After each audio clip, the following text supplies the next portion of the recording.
Good morning and welcome to the High School Principal's Coffee. I thought I'd begin with an update in regard to our strategic plan. As you may be aware, there are 4 pillars.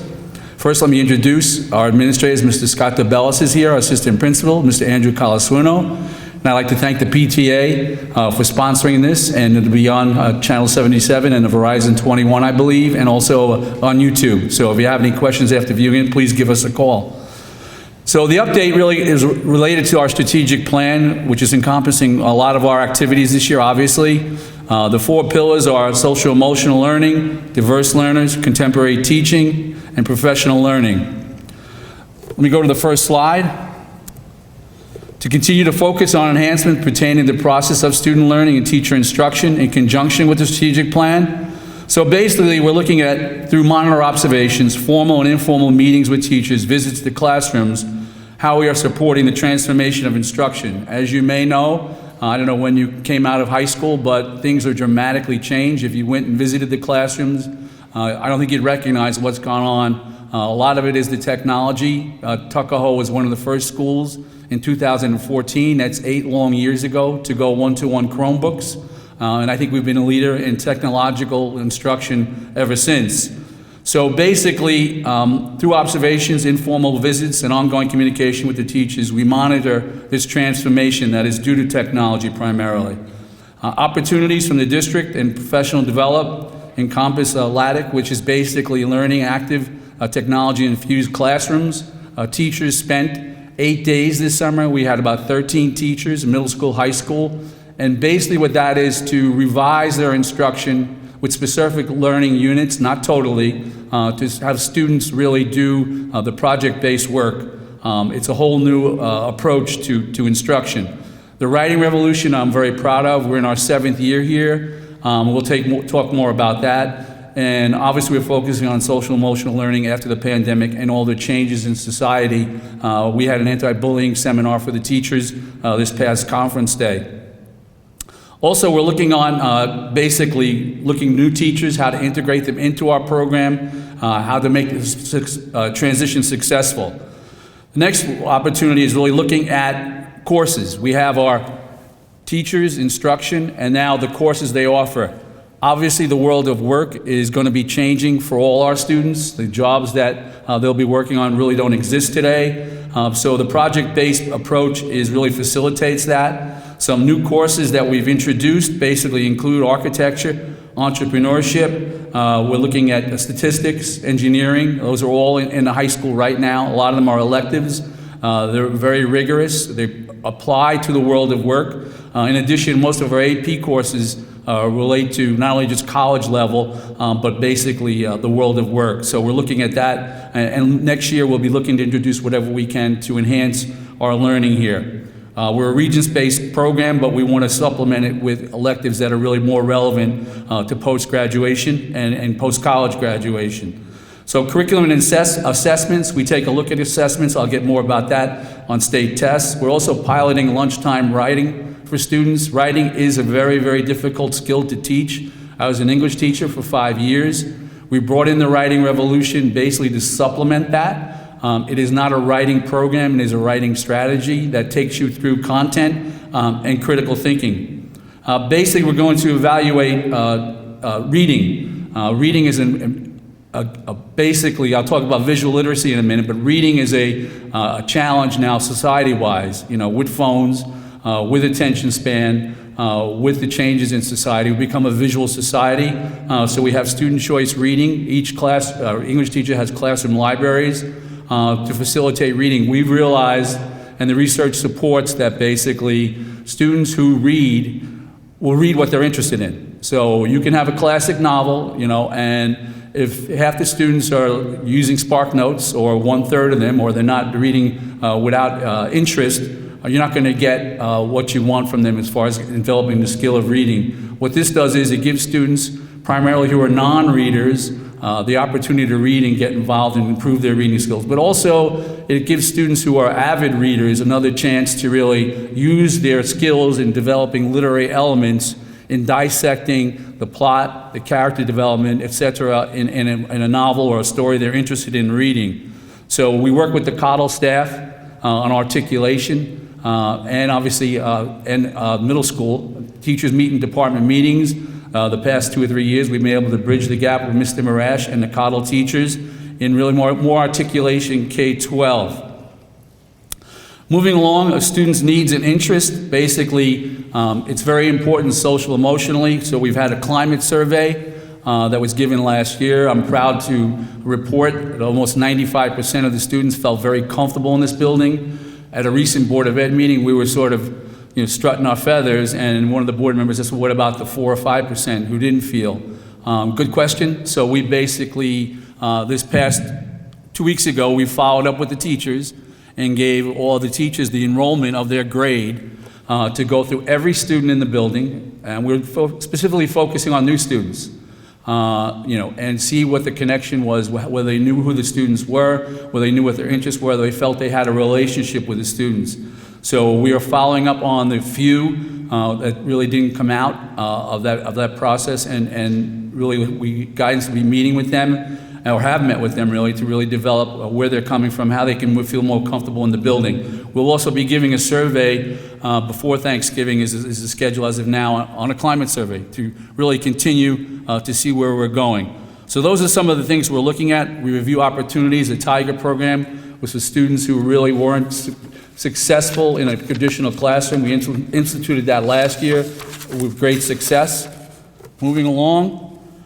We're looking at SEL challenges in student life and growth. Mr. Colaswino will take you through some of the programs we have here at the school, but that's an objective. It's not just in the classroom, in the curriculum, but also after school, during school, how we begin the day of school. The health curriculum he'll speak a little bit about as students go through. It's a requirement for graduation at the high school, so everybody takes it. I mentioned we're looking at anti-bullying. We have activities and school culture.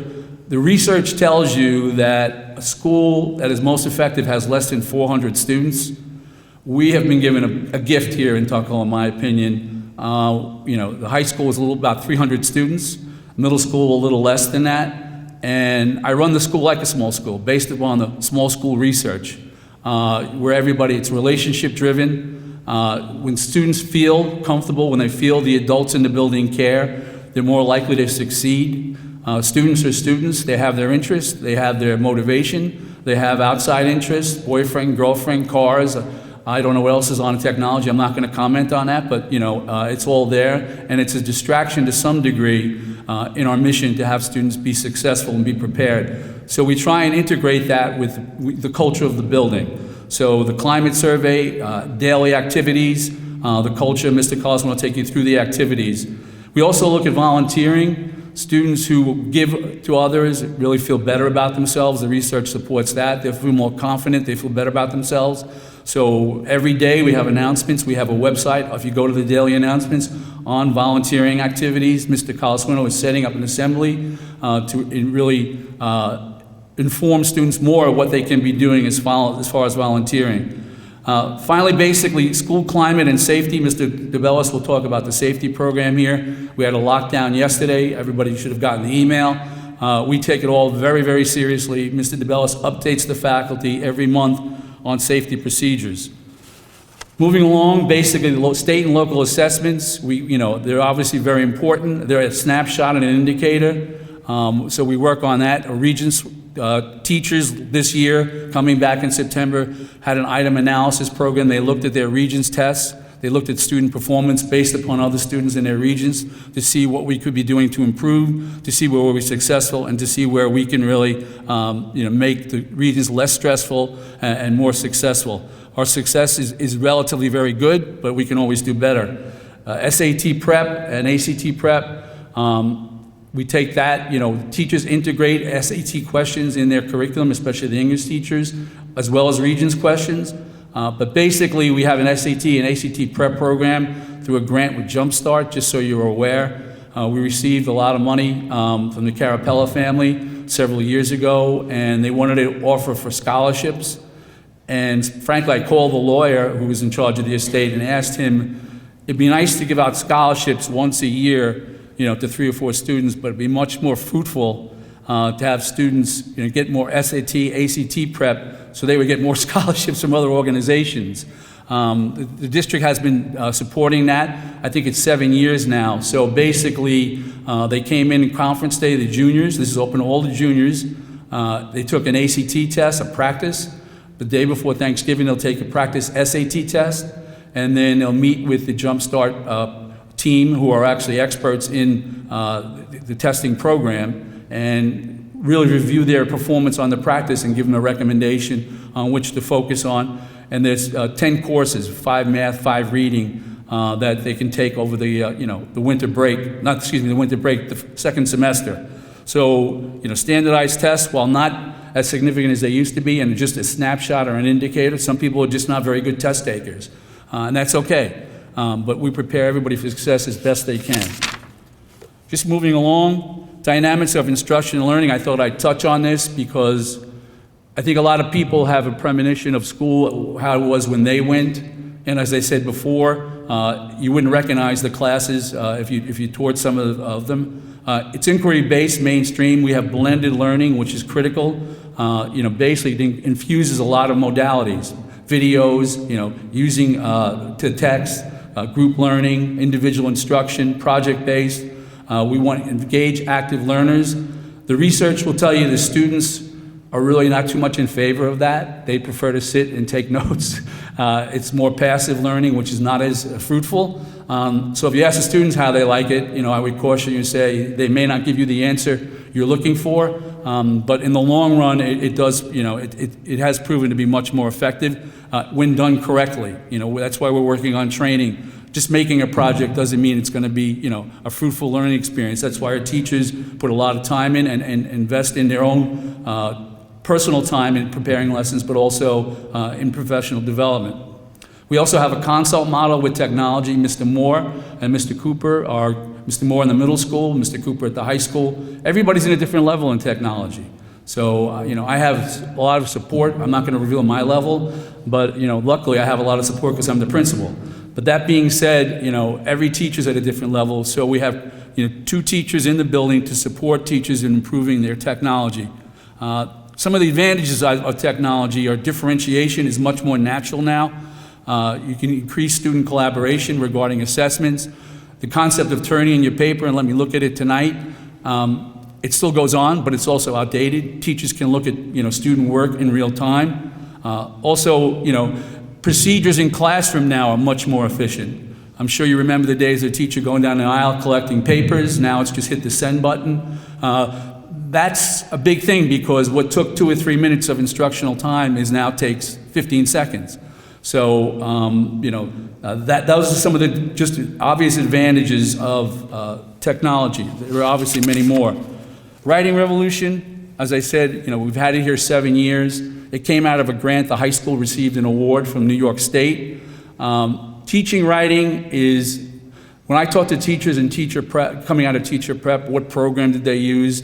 They're not very solid. Teachers really develop a lot of their own processes in teaching writing, and a lot of them are very successful. This is not a program. This is a strategy, and basically it helps students learn the mechanics of writing, which is very challenging, along with the content. So it prompts them with questions on completing complex sentences. How are you going to finish this sentence based upon the social studies question? How are you going to ask the question? How are you going to develop your essay? What is the approach for developing an essay? And the prompts are there. Most of the English teachers use it religiously. A lot of the subject area teachers do engage it. 9th grade, we had a project before the pandemic, a research project of biology and ELA, utilizing their writing revolution for 9th graders. That'll be offered in the second semester this year. Visual literacy, this I'm very proud of.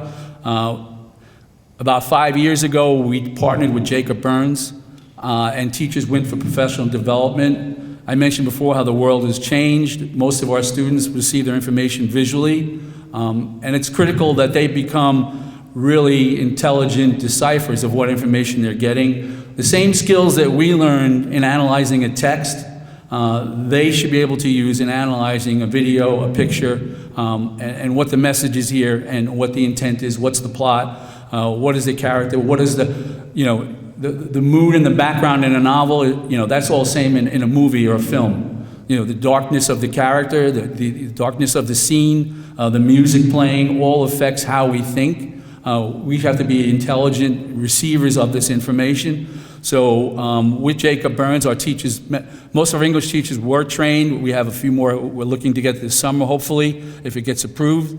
But it was coming anyway because of just society, but I think we're in the forefront there, and our teachers are very sensitive to the visual medium and how it affects learning and how students have to be really more astute in what they're receiving. Senior internship program, I mentioned before about social life, SEL, and preparing for, I'll ask Mr. Colasuno come up. He basically piloted this, was it 5 years ago? 6 years ago. This is the World of Work, our senior program. I'll have him take you through that and some of the other student life programs. So good morning, everybody. Just want to take a minute to start by talking about our senior internship program, which has been highly successful here at our high school. So we did pilot the program back in 2017, where we had about 27 participating seniors. This is a program where it's designed to provide second semester graduating seniors with an opportunity to take their knowledge and apply it outside the traditional classroom. So as you can see up on the board, we've had some smaller graduating classes where you see some of the lesser numbers, but we've had very, very high participation rates in our senior internship program, and our kids have really enjoyed it. This process, as you can see up on the screen here, is a year-long process, so it's not just, at the end of the senior year, they jump out to an internship. It does start extremely early, so Miss Mosa in the middle school is taking over this program, so she's going to be running it, and I'm going to guide her through her first year running the program.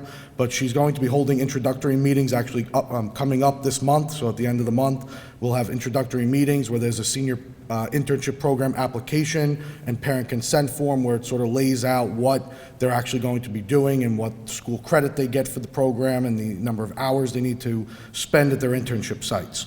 They also receive a mentor, so they'll select a faculty or staff mentor from the high school. So this program does impact and involve a lot of moving parts and a lot of people throughout our building. So they'll receive a mentor who they'll meet with once a week once their internship starts, so that they have a liaison between their site as well as the school. They will create student resumes, so Ms. Heinsohn in her government course will work with the students to create resumes, and it's great that the students keep the resumes. I have alumni that always reach out to Ms. Heinsohn and I, do you still have my resume that I can grab and look back on, so we do store them as well. At that point, they will select sponsors.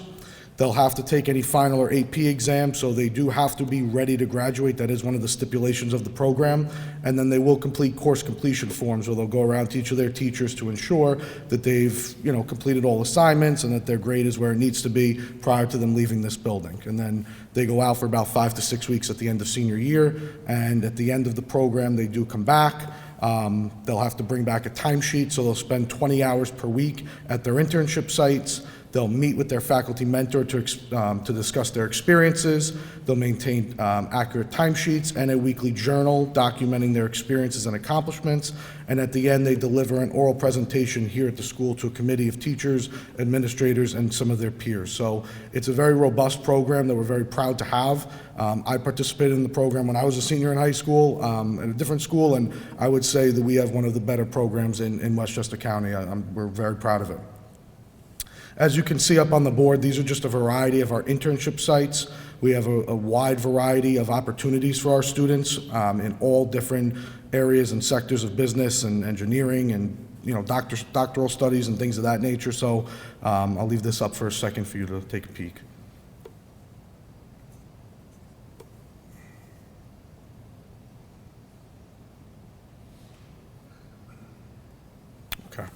The next thing we want to go into is our student life and activities here at the high school. So we offer a wide variety of clubs and activities. That list of clubs and activities has been sent home, and it's also on our school website so that you have an idea of what the offerings and opportunities are. One of the things I do want to highlight this year is we had a phenomenal homecoming weekend and Spirit Week this year. We were able to kind of post-COVID bring back all of the excitement that the things that we weren't really able to do prior. We also have our National Junior Honor Society, which is up and running. So Dr. Linehan mentioned volunteerism, so that's a big thing for not just National Junior Honor Society or National Honor Society, but also for our students that are just looking for volunteerism and to get involved in their local community. So I've worked with representatives from the PTA, and we've started to develop a list of opportunities. We've posted that list to our school website, and it's also on the daily announcements for our students. So if there's ever a time that you're interested or your child's interested in a volunteer opportunity, they could go right to that link. It's a Google Doc. It has everything they need right there, the days, the hours, who they need to contact to sign up. And we're going to further that on Thursday of this week. We are having Volunteer New York come to visit our students. So they will be introduced to a variety of different opportunities and how they can get more involved through positive action, community building, and personal growth. So that's upcoming. Events, so the haunted house was, I think, we worked extremely hard. The parents worked extremely hard. The students worked extremely hard. It was one of the most well-attended haunted houses that we've ever had here at the school. We had a crowd of people out front. It was really nice to see. Our seniors went down to Cottle and participated in the annual Ragamuffin Parade, where they get to engage with their former teachers and with the Cottle Elementary School students, and it's really a great event for our seniors. Our Habitat for Humanity is a wonderful organization that we participate in. They actually participated in a homes walk this past weekend, and it's really something that Ms. Carroll does a great job with. Our AV club, we are expanding. I mentioned at the middle school coffee as well that we're trying to connect our AV club with our athletic program. So for any of you that have been at the games, you've seen that we've implemented a student announcer initiative where we do have this year one of our seniors, Jeremy Reed, participating and announcing at our games, but we are looking to get more involvement in those areas as well. Our Science Olympiads gearing up for their events that occur in the winter and springtime. Our jazz band recently participated in a Veterans Day event down in the village of Tuckahoe. So the Village Board of Tuckahoe held a Veterans Day memorial event where our jazz band kind of opened up, and it was a really nice event where there was a collaboration between the village and the school. Our marching band, you could see them at every football game. They really did a great job, and they participated also in the Eastchester Columbus Day Parade this year. And our other clubs, our spring musicals gearing up. Dr. Mosier is leading the way with Mr. Duchateau and Miss Whalen, and they're really gearing up for a great musical this year. And our stock club, Mr. Pappas meets at lunch, and I would say it's really showing out to be one of our highest participated clubs that we have here at the school. As far as sports go, you can see up on the board here, I would say as far as the small schools go in the area, we do have a very robust athletic program. We've had the opportunity to add and bring back some teams this year. Our fall sports had extremely high levels of success. Our varsity football team is still in participation. They just won the section championship game this past weekend, and they'll be continuing up at Arlington on Thursday. Our girls soccer team had a wonderful season. They unfortunately lost in the section championship, but they did make it there for the first time in many, many years. Our cross country team just participated up at the state level. That is a second-year program that just, they won the section and went up to states, and it was something to be really proud of. We're now transitioning into our winter sports, so we started tryouts yesterday. We're really excited to have very, very high enrollment numbers, so we're looking forward to high levels of success.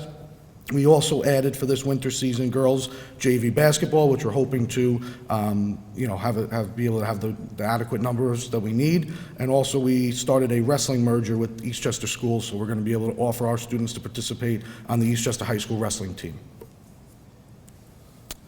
Lastly, just to sum up, we did have an activity fair earlier in the year. Many students, we have extremely high numbers of students participating in our extracurricular activities and clubs, and we're really looking for everyone to become involved in something here at Tuckahoe. We have such a wide offering, so we're looking forward to expanding and working with our students to provide more and more opportunities for them. Okay, at this time, I'll turn it over to Mr. Just two follow-up points just on the haunted house. I don't think people appreciate the hard work. I mean, if we had Walt Disney come in here and say, create a scary house for one night, I don't think they could do a better job. And I know this is not quite project-based learning, but there are skills being learned here. I mean, students now I'm asking, and this is my 19th haunted house. I became very religious before it, I will tell you that. You're asking 70 or 80 17-year-olds, 18-year-olds to put on costumes in disguise, in the dark, and scare kids appropriately at the right level, and everybody have a good time. We had a couple of kids who were, a little too scared, but the turnout was exceptional. The seniors were incredible, and, kudos to the PTA, all the parents who came to help, the advisors, Ms. Ivers, Ms. Leaze, Mr. Calaswano, Ms. Pinto. It's an incredible event, and it really is a testimony to our senior class and our school. The other point is just following on the Stock Club. I mentioned last year during the spring, we're introducing the Bloomberg Market Concepts. Just so you know, this is an online program by the Bloomberg Corporation. We had 4 meetings of interest for juniors and seniors. So I've got 14 students that are interested. We're looking to cut a purchase order with the Bloomberg company. And I will be with the students hopefully every Thursday at lunchtime to guide them through it. It's not an easy program, but I say to them, if you know 1%, and 1% is pretty good of the global markets, because it is very complex, and you walk out with 20% knowledge, you will be so much better off when you get to college. So the interest has been very good, so we're following up on that. And now a very important topic. Years ago, you never had to worry about this or include it in a presentation, but it's our number one priority. Mr. DeBellis will talk about safety here.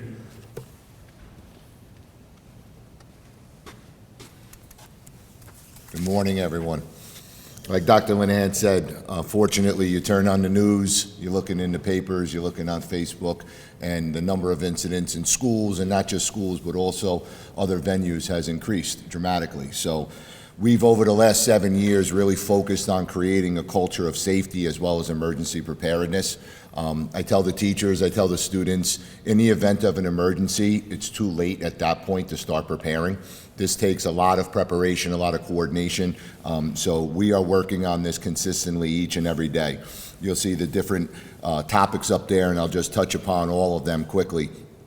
Safety drills. We are required by New York State to hold 12 safety drills throughout the year. 8 of them have to be completed before December 31st. We've already completed all 8 of ours. They are a combination of fire, evacuation, and lockdown drills. We also add in additional drills like lockouts. And we do this through different roundtable exercises as well in preparation. What do we do in the event that this happens? You get into the what-if game, and sometimes they're difficult because you can't predict every scenario. However, it is something that helps us prepare, or at least creates the mindset. Like Dr. Linehan said, every month at our faculty meetings, I will go through and review different topics with safety with the faculty. So in the beginning of the year, we review what's called our Building Emergency Response Plan. That is a plan that's uploaded to New York State Police, all the different emergency agencies have a copy of that, and has confidential information about how we will handle certain situations. So reviewing that with staff and making sure that they understand that is also critical, right? Everybody's got to be on the same page. We've got to speak the same language, have the same terminology. So every month that we will spend time doing that.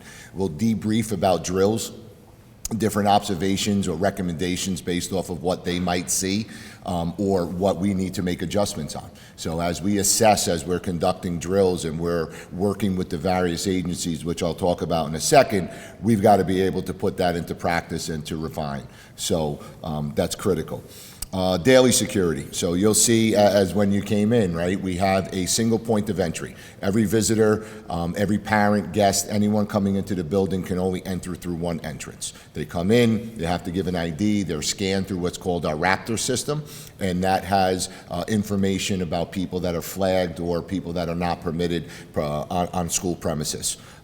So once that happens, then you are then granted access. We have someone, whether it be the security monitor or whether it be the staff member, pick parents up at the front, and then when they're done, return them to the front. So this way we don't have anyone throughout the building.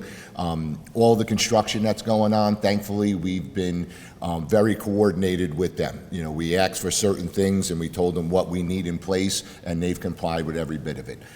They are off to the side. They're not really in the building at all, but if you do see them, they have IDs, and they're wearing their badges and displaying them so that we know who everybody is. That's really important. The other part is personnel. So about half of our security monitors are retired police officers. That was something that when we started hiring, we wanted as a requirement. We want them to understand safety. We want them to understand also working with children and how to bridge those two. And that's not an easy thing, right? A lot of police officers don't work with children, but we've been able to find people that were youth officers or even SROs and be able to assist in this culture of where we are in the school. Altaris. Altaris is our consulting agency that we work very closely with. They're behind the scenes a lot, so they help us with needs assessment. They help us with preparing our building level as well as our district level emergency response plans. They have a knowledge, they work directly with New York State, so they're able to help us and they're able to take a lot of that paperwork or the formalities off so that we are able to fill in the information that's specific to us. And they're a great resource for us. So, again, looking at the agency relationships, Dr. Linehan spoke about it, but you look at the events like the homecoming, you look at the events like the haunted house. Without partnerships through the various agencies, we wouldn't be able to do those things. Tuckahoe PD as well as Eastchester PD, Eastchester predominantly, we're in their jurisdiction. We have SRO Officer Minio with us, and he's phenomenal with the kids, as well as obviously the safety component of it. So without all of those pieces, it's very difficult to accomplish our goal of safety. So I'm very proud that we've been able to bridge those and do it seamlessly throughout the year, and we'll continue to always assess and refine. And then lastly, I think Dr. Linehan mentioned it, but conference day, professional development that we have for various groups. We had SRO Minio as well as Lieutenant Rosenberg from Eastchester PD deliver what's called a civilian response training. Educators are, believe it or not, much more well prepared than most general people when it comes to safety and emergency response. And that's because over the last 10 years, 12 years, we've incorporated this into our training as well as our daily procedures. So they delivered a PD for everyone about how to handle various situations. And it's about awareness, and it's about, you know, the old say something, see something, say something. So trying to reinforce that and take it to another level, making sure that they understand not only for the purpose of here, but also for their outside lives. How do you keep your family also a little bit safer? You know, being more aware, paying attention to things. A lot of incidents have been disrupted. We hear about all the bad ones and the tragedies, but there are a lot that have been disrupted because people were aware and they reached out. So we want to try to continue that not only as professionals and educators, but also in their personal life as well. So at this time, I'll turn it back over to Dr. Linehan. Thank you, everyone. Thank you, gentlemen. And just as the final component, I thought I'd take you through the guidance department and activities. This is just a general calendar. This display will be put on the website so you can look at it at your leisure. But basically, you know, they start to hit the ground running on September. The second week of school, they have a grade 12 parent information night, followed by grade 12 individual meetings with seniors and their parents or guardians to complete the college application process. Right now, I think about 60% of our seniors have applied already, early decision and early action. Basically, also, our English teacher, Ms. Iverson, works on the college essay for 2 or 3 weeks as seniors. It starts with Ms. Diarco in the second semester of junior year working on descriptive writing, and then basically they come in to complete their essays and any help they need with Ms. Iverson. Ms. Iverson stays in contact with colleges as best she can to see what they're looking for in the essay, to see what would be the most fruitful. Basically, October, the senior parent meetings have concluded and they're on to the 11th and 12th grade. They had an information night on that. They're now starting grade 9 individual meetings. We wait for the report cards to be completed and, have parents and students have an idea where they are first quarter of freshman year. So there'll be individual meetings with the guidance counselors there.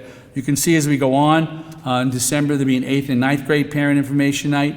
January, the cycle sort of begins for the juniors. If you're a parent of a junior, next semester, starting in January, guidance will invite you to a grade 11 parent-student information meeting individually to look at your student, look at their college prospects, their grades, what their interests are, work on Naviance, which is a system where we get college information. I'll take you through a little more of that. And that's what continues. Also, the second semester, they begin working on the schedule for the upcoming year. I will submit to you that Tuckahoe High School schedule is one of the most challenging ones to put together. One of the reasons is everybody thinks a small school would be easier.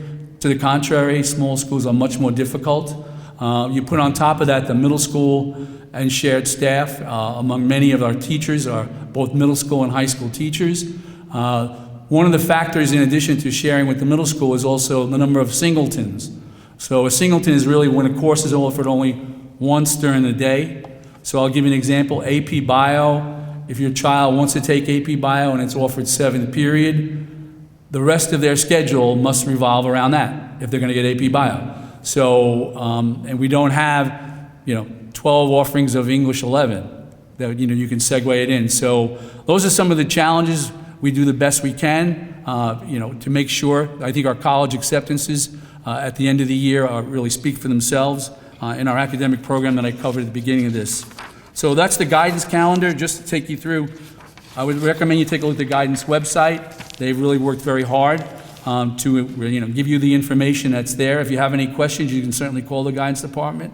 But they work on the application checklist. There's college fairs. We're looking to bring back the college fair here next year.